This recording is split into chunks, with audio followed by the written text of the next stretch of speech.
much power do we really have in an economy that can change on a whim? That's what I'm talking about today with Alex Doubet. Alex is a historian originally who founded a real estate startup because of something his mom experienced and who's now a real estate executive. We're talking about housing and we're talking about what opportunities do you have to be more in control in an economy that can seem unpredictable at best.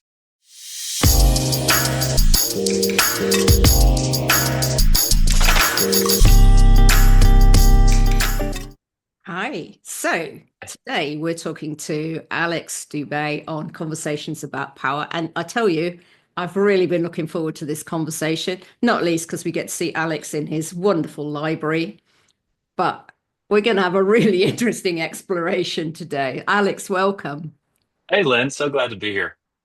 Yeah. So we've got a really topical conversation today, all about big shifts in society and history and what you can do about them or not do about them.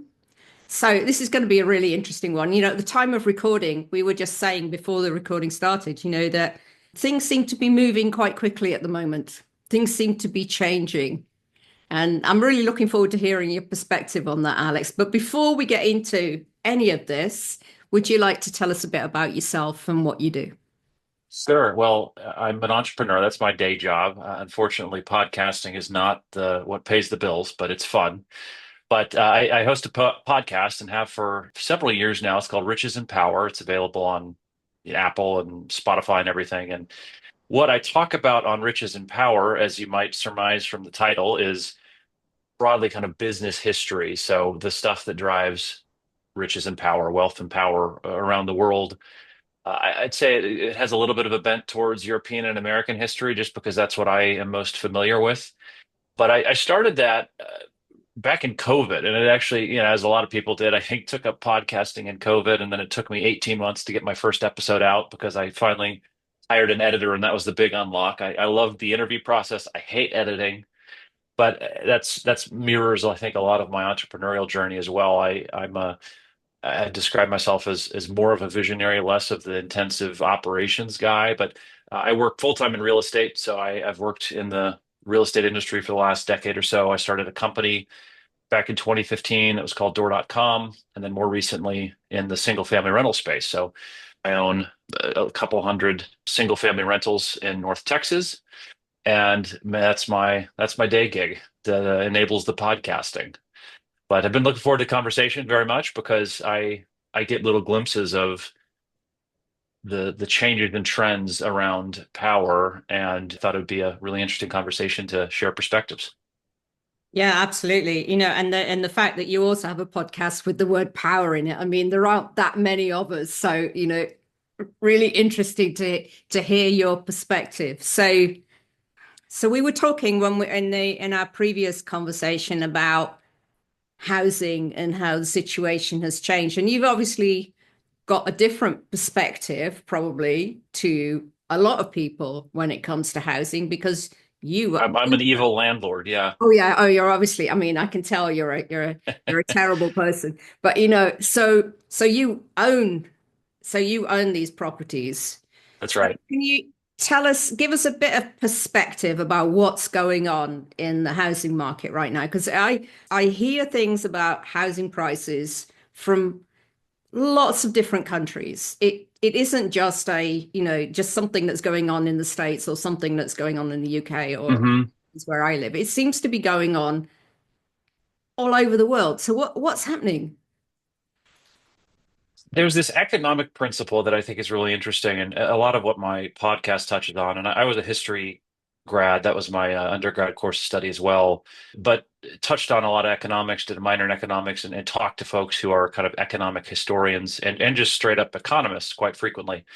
And there's an economic theory, it's something called cost disease that you might have heard of, which sounds really bad, I think. But cost disease is this idea that inflation in economies tends to go to things that can't be made more productive with technology.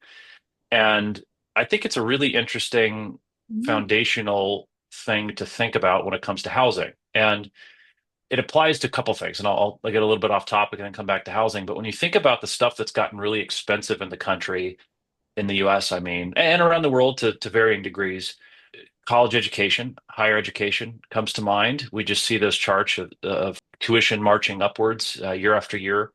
Another big one is healthcare. Health insurance, healthcare just gets more and more expensive every single year. And then housing is another thing that really resists efforts to make it more efficient. It gets more expensive every year.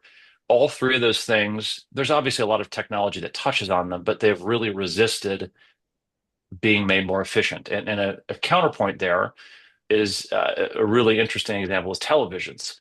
When you look at televisions, my parents had one of those big CRT monitors that weighed 1,000 pounds way back when and cost $2,000 or something like that. And it was, I don't know, it was probably 3 feet from diagonal to diagonal. And the relative cost of televisions has just plunged thanks to technology over the last 50 years. You can now get, I mean, how big of a TV can you get for $2,000? It'll cover your wall. It's absolutely massive. And LCD screens are the point where, if you have a normal sized LCD screen, you just throw it away if it stops working. It's not worth repairing. Conversely, when you look at housing, you have a lot of issues. One is over the last, and I may be slightly off on numbers here, but on the last several decades, it's seen something like a 1 or 2 percentage point increase in efficiency thanks to technology. So basically hasn't gotten more efficient thanks to technology. Again, television stand in marked contrast to that. The other thing, and I think this is mentioned in a lot of articles about housing, but I don't know that it's acknowledged quite to the extent that it should be, because I think housing gets so wrapped up in this idea of everybody has a right to have housing. And I don't disagree with that idea, but I think that argument ignores just the inherent costs associated with providing housing. But zoning makes housing density particularly difficult. And in the US, and this is very different from Europe in a lot of respects, but in the US, we have a very non-dense form of housing. You have to have a car in most places. We live in suburbia very frequently. And when you look at the footprint of a given block, you have, I don't know what it is, maybe 15, 20 houses in a block, and that's going to house 15 or 20 families, as opposed to a high-rise living where you might have a couple hundred families in one square. And so we have, as a country, made a choice, and this I think was made a long time ago, probably in the mid 1900s is where I would point to when you really had suburban development take hold. But we developed in the US along with cars, and so laid our cities out to mirror cars as opposed to walking, which is what a lot of Europe was. And as a result, we have this very undense housing. And a big cost in housing is land. And we have just laid relatively few houses on top of a fixed amount of land. And so the simplest way to explain it, I think, is when you look at urban infill areas in cities, and I'm talking about areas that are fully developed. So I'm sitting here in Dallas. It's not like we're as dense as New York City, but from me, I could go drive 30 minutes, and relatively speaking, there's no undeveloped land between me and Fort Worth, relatively speaking. And so that's urban infill. That's area that's been fully developed. You have in-migration, so people moving into DFW, and more population chasing after a fixed amount of real estate. And of course, there's peripheral development. There's ongoing exurban sprawl on the outskirts of DFW, but there's a huge amount of demand with a very fixed amount of supply here in the center of the city. And that's endemic in a lot of cities around the country. And that causes just intractably expensive housing. And it's very difficult to fix that without adding a lot of density, which we tend not to want. That's the whole NIMBY, not in my backyard movement. I don't want windmills and I don't want dense housing, right? And unless there's just a sea change in how we allow neighborhoods to be developed, I don't think that's going to change. And I think we're going to continue to have this cost disease where housing is just very expensive.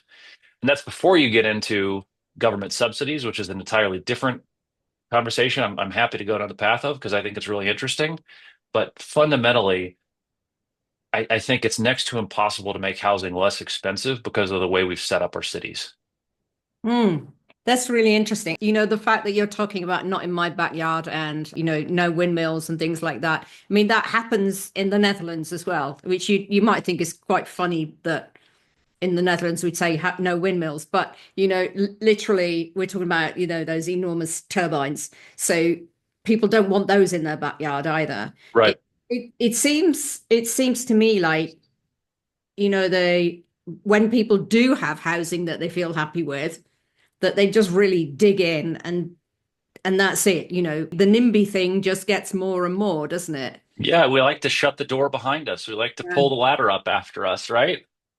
Yeah. And So I get it. I mean, I yeah, live in a nice area in Dallas and I like our neighborhood. And if somebody said, hey, we're going to build a 30-story tower next to you, I'd say, heck no, I don't want a 30-story tower next to me. I get it. yeah, exactly. So it gets really tricky, doesn't it? So then we get into a situation where the people who have the housing, they want to hang on to it. They don't want the tower blocks next door. They don't want the windmills, the things like that. So how can you possibly do that without getting governments involved? And I'm asking this based in Europe, where governments do, I think, play more of a role in housing than in the US, and it still doesn't work. So how does this ever get solved, do you think? It's a real power dynamic as the subject of your podcast is. It's a real power dynamic that I think is easy to not notice because we just go about our lives.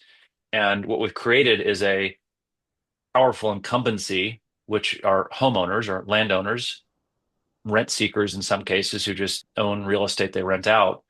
And they don't have an incentive to have things change. But to your question of how do we change this, I think it's next to impossible to change. And I can't think of a place where I have seen it truly change. And what comes to mind is Stockholm. You may be familiar with some of the way in which their real estate market works. It's very odd, at least from an American's eyes.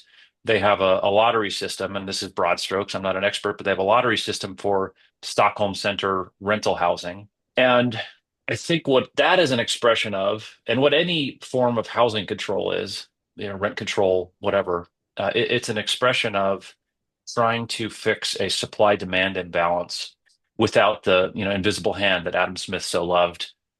And the way Stockholm does it, my understanding is there are sometimes years long wait lists to get housing in Stockholm. And so I think what is inherent there, which is easy to miss, is you pay for real estate one way or the other. You pay for it either with cash or with a wait list. Yeah. And what Swedish people in Stockholm have decided to do is pay for that with a wait list. And that's fine. But a lot of people are paying for it because they're waiting. They're figuring out kind of off the books living situations where they group up with people who got an apartment. They're figuring out ways to contend with it. But first and foremost is you wait and maybe live with your parents a lot longer than you might in the United States. Now, in the United States, where we don't, broadly speaking, have a lot of housing controls like that. I mean, the Bay Area obviously is infamous for having housing controls of one sort or the other. And again, there you pay for that with waiting, right? They have a very limited supply of rental housing stock. In the United States, we tend to avoid those sorts of governmental controls on housing to some extent, but the big one that we have is really a subsidy, which I think is easy to ignore, which is the 30-year fixed rate mortgage at a fairly low interest rate. And I alluded to this a minute ago, but we have massive subsidies on housing in the United States. And what that has done, in addition to, hand in hand, I should say, with this cost disease idea that I mentioned a few minutes ago, it enables more people to buy housing. And more demand, yeah, a limited supply pushes up pricing. And, case in point, we have USDA mortgages, we have FHA mortgages. USDA mortgages, VA mortgages are similar, Veterans Administration. You can buy a house with zero down. A FHA mortgage, you could buy a house with 3.5% down. I think that's a good thing broadly to expand homeownership. But if you only can buy a house with 30% down, there are relatively fewer people who can afford that house. if you need zero down, there are relatively more people who can buy that house. And so we have subsidized ownership by lessening the down payment that you need. And so we've decided to pay for that in a different way, which is a societal subsidy on homeownership. So the impression I'm getting now is listening to this. I mean, if you look on a surface level, this seems simple, as with many with many subjects. You look on the surface level, it seems simple, and then you start scratching away at the surface and going, and Uh-huh. oh, Uh-huh. A lot of layers to the onion. hang on a Yeah. minute, yeah, yeah. I completely relate. In Amsterdam, for example, I remember when I lived in Amsterdam for a while, and it was then completely acceptable that you would have to wait over 20 years Wow. if you wanted an apartment in the center of Amsterdam. And I mean, who wouldn't want an apartment in the center of Amsterdam? It's an amazing place to live. But yeah, absolutely, you had to wait. And it's probably not 20 years now. I imagine it's even longer than that. So how do you see an individual in this dynamic? How do you see that you can deal with that? What's the best way to approach this as an individual?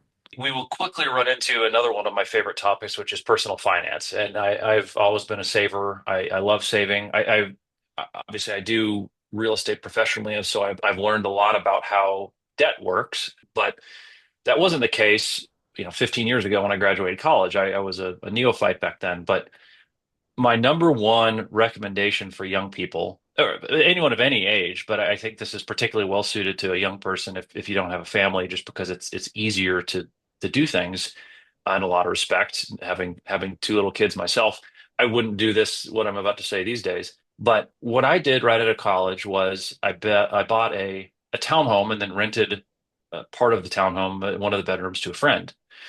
And the reason why I think that's so powerful is it gets you on the ladder. And what I mean there is the ladder of homeownership is a way to ratchet up your wealth in a lot of ways, because what real estate ultimately is a form of wealth. And you can become a rent seeker, right? Which is renting your property out to others to use. But because we subsidize homeownership, society in the US is giving all of us the ability to get on that ladder earlier than we probably would be otherwise. And I think it is, if you're purely looking at this from an economic standpoint, renting an expensive apartment right after college is a real wealth destroyer in a lot of ways, or I should say a wealth potential destroyer.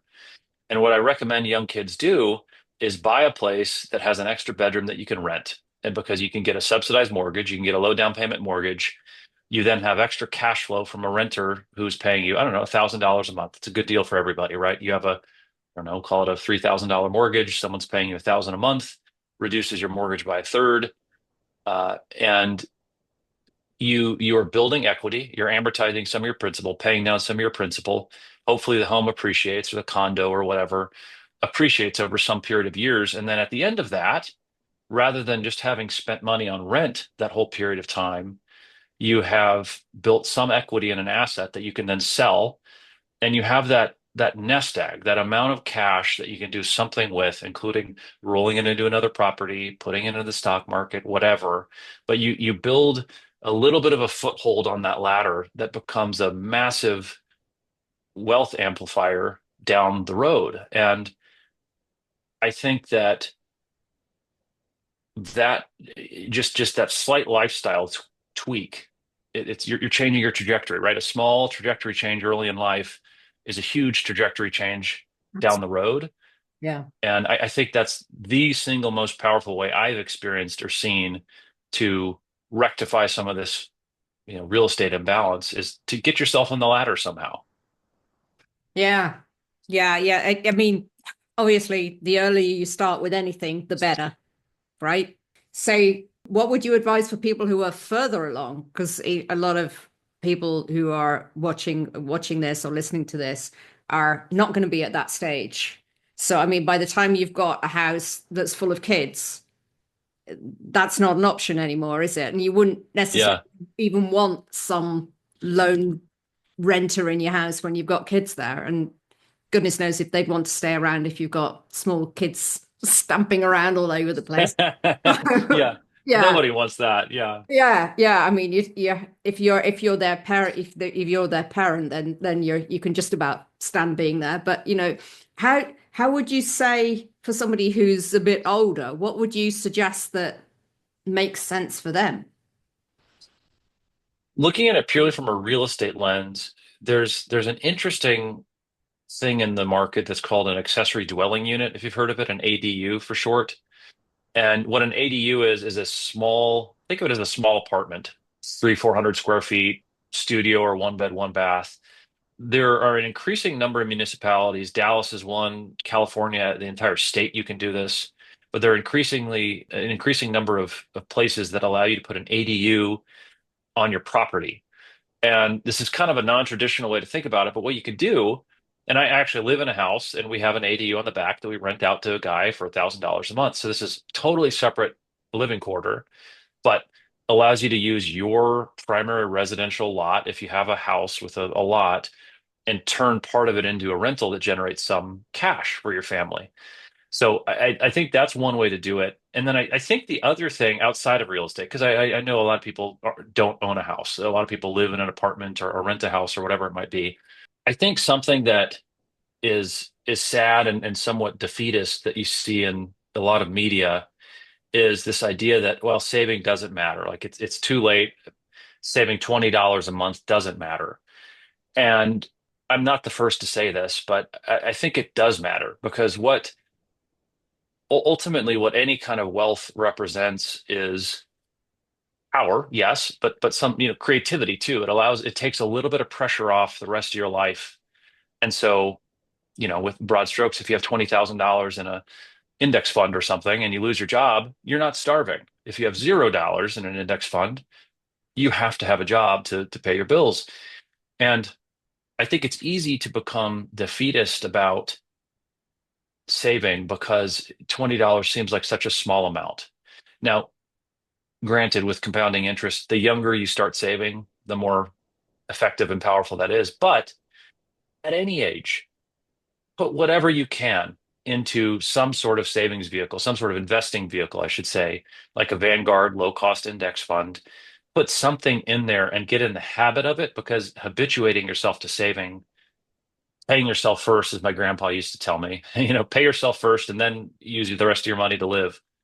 That habituates you to a habit that allows you to set up your life such that you you have a little bit of air quotes FU money, right? A little bit of that money that takes a little pressure off the rest of your life so that you have a little bit of wealth because that does represent a form of power. Yeah, absolutely. I mean, it's something else. It's the power to take a few more decisions, or literally to say "F you" if you need to. Yeah, Yeah. exactly. Yeah, yeah. Let's go into a bit of talking about power. So if I use the word power, what jumps out at you? What associations do you have with it? Power to me, I think, is something that enables you to affect some sort of change. And there are huge gradations in that, right? The president of the United States, as we're seeing right now, can affect a lot of change. Mhm. Congress, each individual member can affect relatively less change. And then you get down to us podcasters who can affect the small modicum of change somewhere in some corner of the world, right? But I think it's the ability to affect some sort of change. And love them or hate them, big business leaders in the country can affect a lot of change, right? I mean, yeah, obviously, we're living in a time of increasing having and having not. But you look at somebody like Jeff Bezos, who started Amazon, and I remember the first time I ordered something from Amazon, I think it was a book, and it appeared in my mail a few days later, and I was like, I'm never going to the store again, right? My life changed, my habit changed. Netflix, similarly, I remember when I got that first DVD in the mail, and I never went to Blockbuster again. That's real change, and I think it's subtle. It's easy to forget. It's easy to overlook. It's not as obvious as, in World War II. I mean, nations clashed and people were killed. That's obvious and massive change, but they're little changes in behavior that are easy to skip over. Yeah. Have you read the book about Netflix? I I can't read. did. I think I Yeah, did. that'll never work. It's called. It's a fascinating read, isn't Yeah. it? You just sort Yeah, of that famous story where Blockbuster turned down the acquisition for whatever it was. And when you're an incumbent, it's easy to think things will never change. yeah. Yeah, it's a fascinating read. So, if you haven't read that book, I'll make sure I add the title to the show notes, but really, really fascinating book. So, when do you personally feel most powerful? Through my career, I've really enjoyed fast growing companies because I think that's when you feel like you're pushing on the world a bit and something's changing. And so, one moment in particular comes to mind when I started Door.com back in 2015, and that the whole thesis there. So my mom had sold her house. This is, I don't know, probably a decade ago now, the house where we grew up. She paid tens of thousands of dollars in commission to a real estate agent, never got a thank you note. And she told me that story. And I thought it was wild that you could spend so much money on a real estate agent and come away with it with a little bit of a sour taste in your mouth. And so the entire idea of Door was we'll sell your house, give you an amazing experience, and do it for a flat fee. So we would just charge $5,000 regardless of the price of the home. And so our average customer saved around $12,000, which is a substantial amount of money. And I remember when I was fundraising for that company initially, investors would say, well, can you go get listings? Can you do this? Can you do that? And as as we all are when we're really young, I guess I was totally confident that of course we could. And I started cold calling people and I started cold calling for sale by owner houses and got one guy on the phone and not too far from where I'm sitting today. And he agreed to sell his house with us and we sold it. And it's scary putting something new out in the market and whatever the market is. But there's this line that's always bounced around in my head, which is you just keep pushing on the world and it eventually changes. There's a tremendous amount of momentum to the way things have always been done. It's very hard to change the way things have always been done. But I really love pushing on the world and seeing it change. I think that's really fun. And I don't think you have to be a bad guy or girl when you're doing that. I mean, you could just be a nice, kind, hardworking person. You don't, I think power is easy to conflate with being rude or some, pick your negative word. But I think that the world really opens up to you when you put it out into the world that you're trying to do something. And what I mean there is you're telling people, getting lunch with people, spreading your message, so to speak, and then doing something routinely to affect that change you want to see. You just got to keep pushing, though. The world does not just change on its own. And not because you want it to. No. No, No, that definitely doesn't work. So what do you enjoy about power, Alex? I think a really fun thing. There's this book called The Gap in the Gain, if you've heard of it.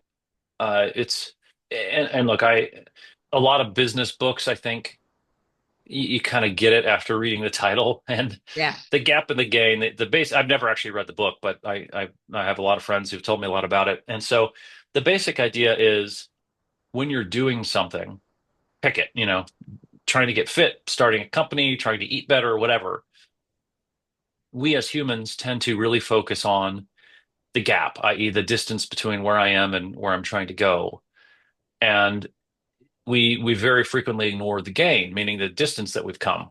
And my first COO that I hired at Door told me something that has always stuck with me, which was his name was Bruce. And Bruce said to me, don't ignore the rate of growth at the beginning because your rate of growth will never be higher. And what I mean is when we went from one listing to 10 listings, felt like we weren't doing anything because it's just 10 houses. That's nothing much in the world. But we went 10x in some, a few months. That's huge growth, huge growth.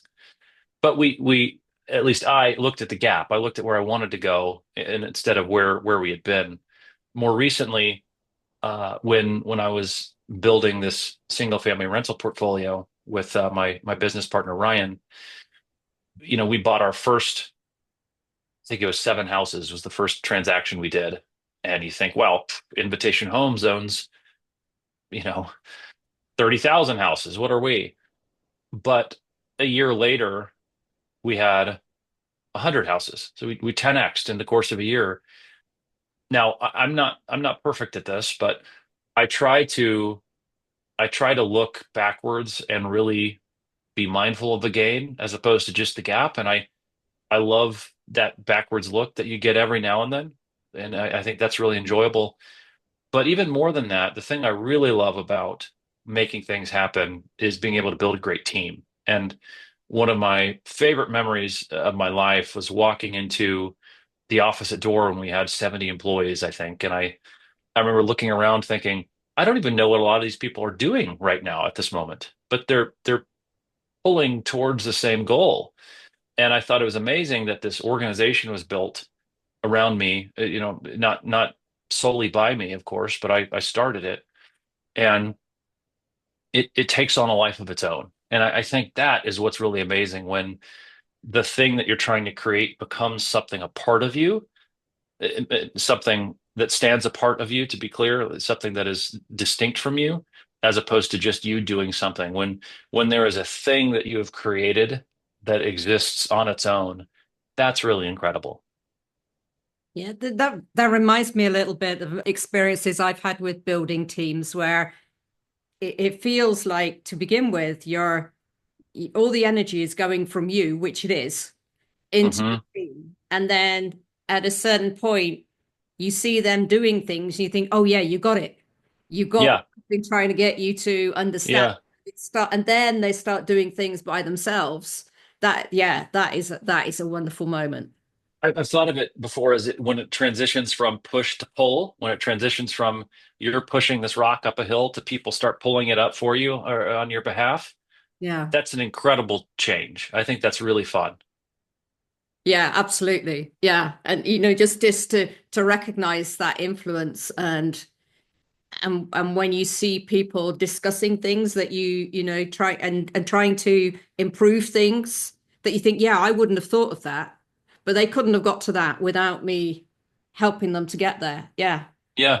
Yeah. I liken it a lot of times to public speaking. A lot of people are nervous with public speaking. I tend to enjoy public speaking. And one of the things I remind myself is just walking onto that stage puts you in front of 98% of people, let's say, who will never want to walk onto that stage. And where I think of that in terms of power and of starting things is just putting yourself out there to start something. Congratulations, right? You're ahead of most people. Most people would love to join something and work really hard for you. But there's just that little twist where some people like to start something. And I think there's a ton of power in just the willingness to start something. And it requires a ton of activation energy, as you alluded to. I mean, it is exhausting to start things. Are you like me then? So I love starting things. I love getting things going. I love the challenge of thinking out how I'm going to do something and get it moving. And then when it's starting to work, that's when my energy tends to dip. Do you relate Yeah. to that? Yeah, I've often said like I don't think I'd be the right guy to be CEO of Home Depot when you're like, oh great, congratulations, we grew 5% this year. I don't think that's my personality. Right. Once I've figured something out, and I think it's incumbent on a leader to do something like this, you need to replace yourself. Once, I don't know, once your sales and marketing efforts are really going well and you're getting a lot of new business, you need to step out of that and bring somebody in who can do that better than you can. And I think that's another piece of, where something starts to have a life apart from you. That is the true sign, I think, or one of the true signs of somebody who is building an organization as opposed to who's building a job around themselves. And I'll come back to that. But what I mean is, when you are bringing in people who are better than you at doing something, that's when that rock really starts getting pulled up the hill, and you don't have to push it quite as much. And what I mean there is, and I think you see this in a lot of small businesses, and I understand some people want to keep their business small, and there's nothing wrong with that. But I've encountered a lot of people over the years who say they want to grow the business and they aren't willing to let go of some aspect of the business. And there's perhaps, I wonder, is there an element of pride? I don't want somebody coming in and getting credit for this function of the business. When again, going back to that slight difference between joining and starting, if you bring in the person who's going to be the all-time greatest salesperson for your organization and they 10x your business, good on you because you started it, you own it, and they built it.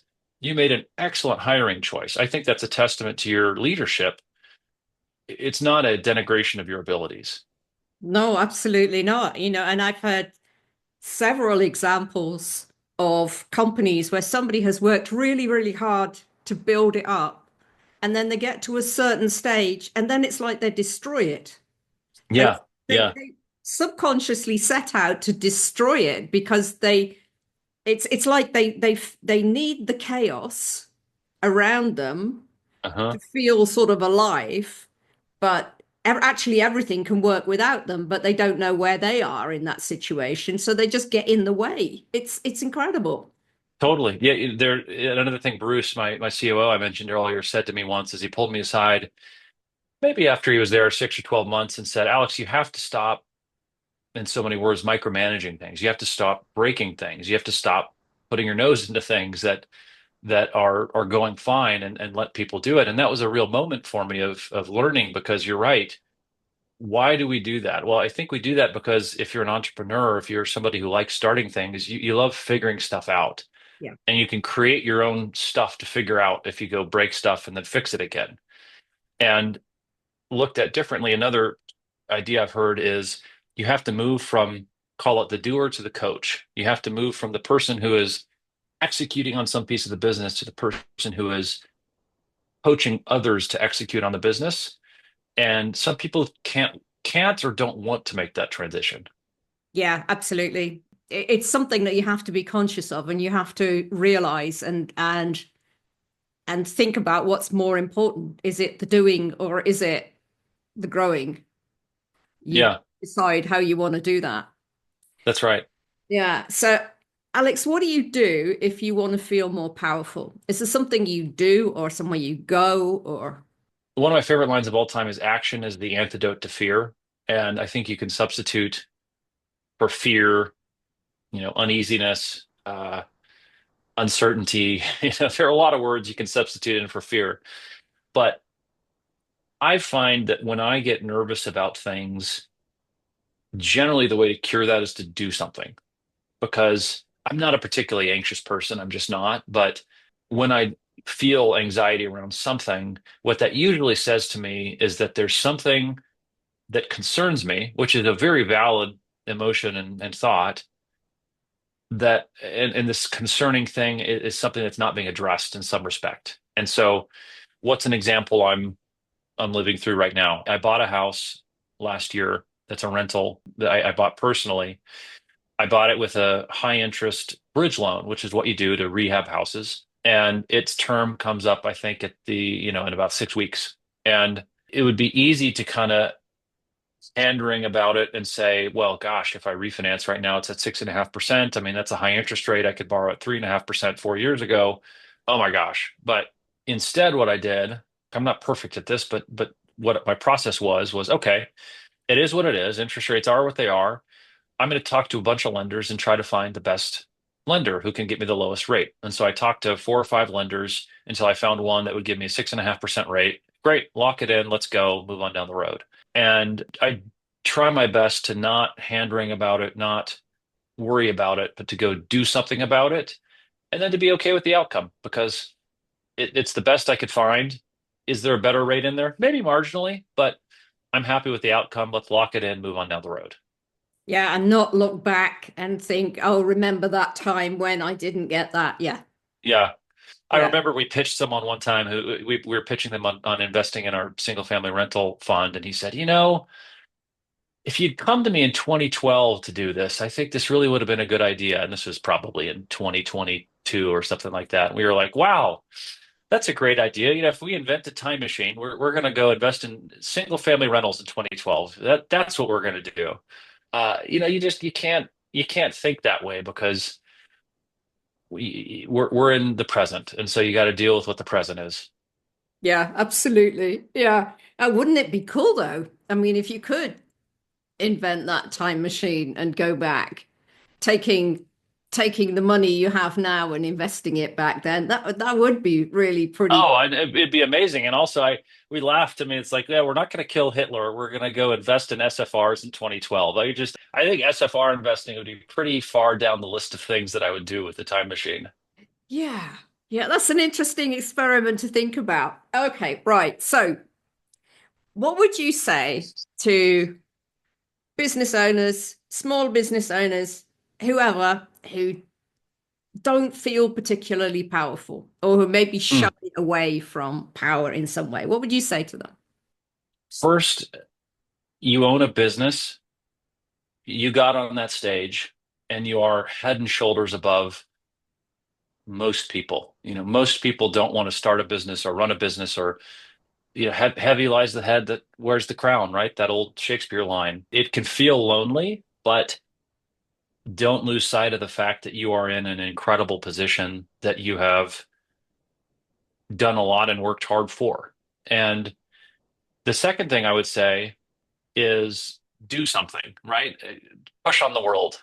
But I think taking a step back is you need to understand what you're striving for. And something I frequently see missing, and I used to think this was really hokey, but something that I think is really a good exercise to go through is to figure out the vision statement for your company and then the values, the core values for your company. And you hear a lot mission, vision, values. I prefer just values and vision because mission, I've never really gotten my head around how that's so different from vision. But I think it's really important to sit down and figure out what's the vision statement for your company and then what are the core values for the company. Vision statement, I like a vision statement that is something you can't ever complete. It's a perpetual endeavor that's never going to be totally done. And that's fine because it's something to work towards. I want to build the, I don't know, perfect shoe factory, right? Like it's never going to be perfect. There's always going to be something you could do better. So keep pushing. And then the values, I think, are decision frameworks. I've always viewed them as. So if you say that, like, one of the core values I love is authenticity, and then I use authenticity as a lens, one of the lenses to view people through and decisions through. And so if you're interviewing and you don't think somebody's authentic, don't hire them. If you have an employee who's not being authentic, maybe you need to work them out of the business. If there's some business opportunity that presents itself to you that's not really authentic, don't do it. Find the authentic ones, and then figure out those core values and then really live by them, really use them as decision frameworks. And then the other thing that we touched on, which can be difficult, I know, but you got to get out of the weeds. You got to find people to do the stuff that isn't your sweet spot. Again, Bruce, and who was formative to me, my COO, he said something which always stuck with me, which was, it is we have this kind of Puritan work ethic, I think, in the US where it's like the stuff that you're not good at, just double down on, work hard, you'll get better.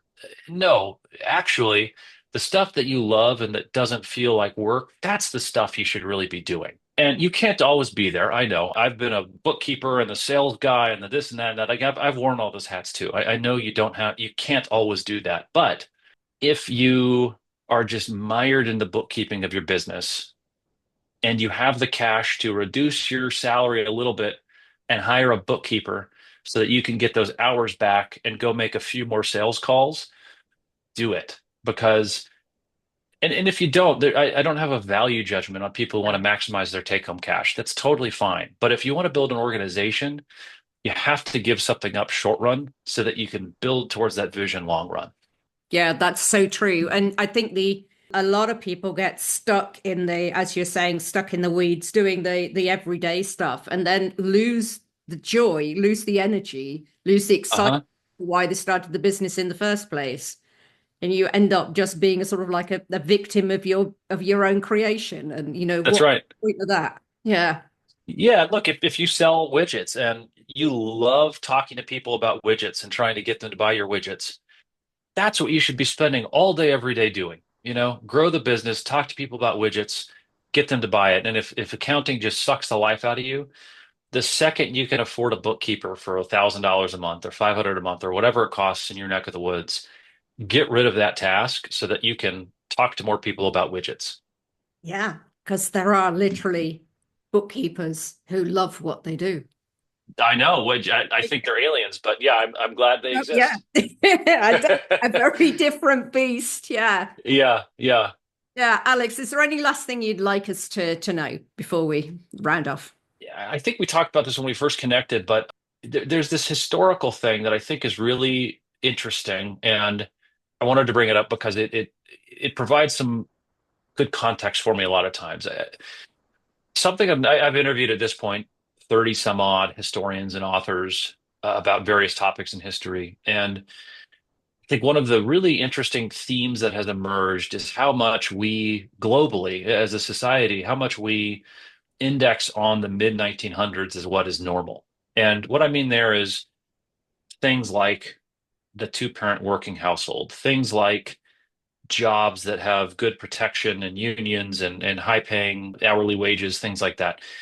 Things that we think should be the case, but that weren't the case before and maybe aren't the case after. I don't mean that as something scary. What I mean that as is I think history is just such a powerful framework for understanding present day in a lot of respects because if you think about the way we lived from the really post World War II, so from the let's call it the 1950 through to today, we're talking about 75 years in the history of humanity. We're talking about a blip of normalcy, quote unquote normalcy that we all reference. And I think the one constant in history, as you said a few minutes ago, is that things change all the time.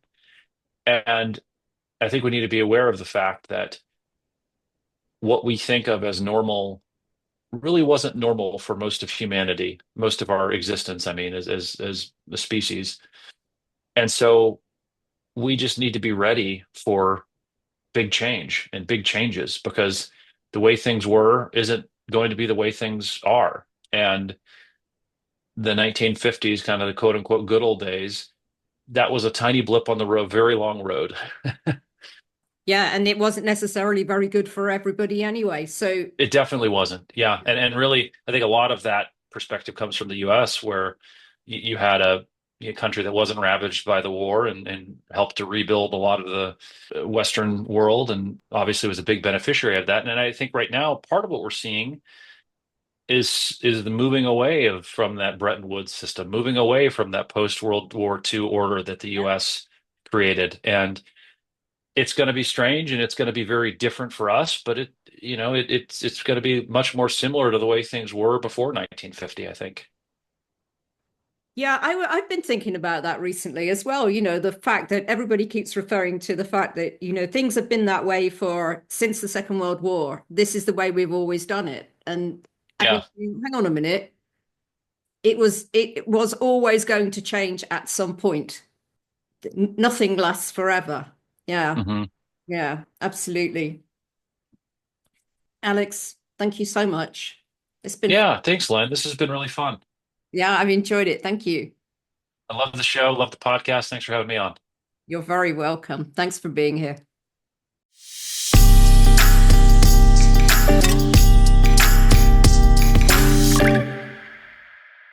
If you're enjoying this conversation about power, I'm going to invite you to subscribe. Just ring that bell.